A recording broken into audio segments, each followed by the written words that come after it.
Hello everyone, this is Lydia. I have a couple of projects to share with you today. I made a handmade card, altered a paper bag, and created a trinket box to go with the vintage mini that I created and shared in a previous video.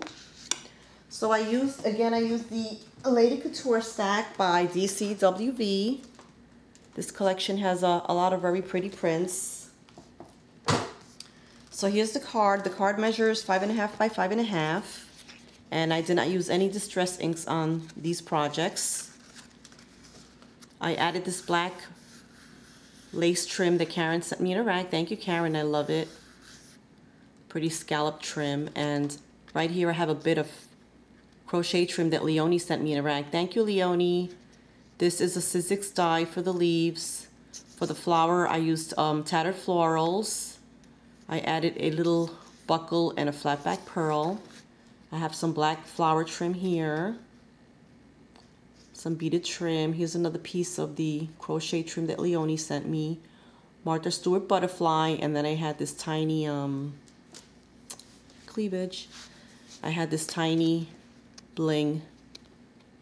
It's a rectangular shape. I used that for the body of the butterfly, and I added a pearl for the butterfly's head. So there's the card, and then on the inside, it's pretty blank. I didn't do anything to it. I just added a piece of white paper for my notes, and then on the back I just added my stamp, signed and dated it. So that's the card. For the altered paper bag, I used a little brown lunch bag, and I cut the top off using some decorative scissors. I added the pattern paper to the front and pocket. And I used my Tim Holtz distresser to go around the papers, the edges. This flower I received in a rag from Trudy. Thank you, Trudy. A piece of crochet trim from Leonie. Some more of that leaf dye that I used. And then on this side, this is the first time I'm pleating a large wide ribbon, and I kind of messed it up on this side here. But it turned out okay. And then I have some black floral trim, some more crochet trim from Leonie, another red flower. These are silk, the black ones.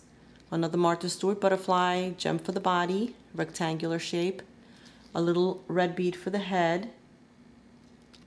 And the stick pin that I created.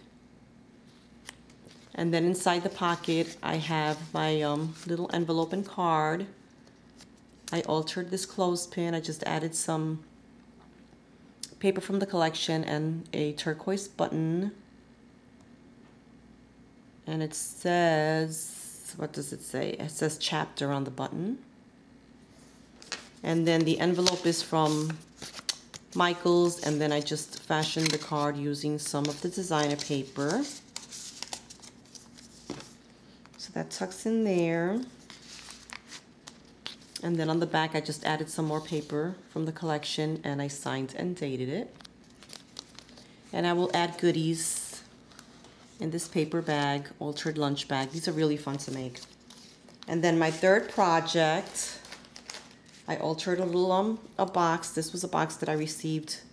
My daughter purchased a necklace from Etsy, and she sent it in a little cardboard box. So I covered the bottom with paper, again stamped it and dated it. I added some of the designer paper in the black and white print to the edges, and again I used my Tim Holtz Distress ink. And then right here I have another little buckle and a flat back pearl in red. Get those from Beady Bum Bum's one's store. And then on the cover, again I used the Tim Holtz Distress ink around distress tool around the paper. Sorry about that. I have a Spellbinders doily die back here. This pretty Martha Stewart frame Karen sent me in a rack. She created that for me, and I added a little picture from the collection. Fussy cut that out from the images. And then right here I have gorgeous flower from Trudy Gregg here on YouTube. Thank you, Trudy. Black silk flower from my stash, and I added a black glass bead. And this gorgeous applique, and I didn't want to cover it this time because it's so pretty. I just kind of let it dangle off the edges. And then on the inside, I'm going to fill that with goodies, and I just papered it from the collection using the papers from the collection. So those are my project shares for today, lady. Thanks for watching. Everyone, post a comment if you wish, and subscribe. Have a fabulous day. Thank you. Bye.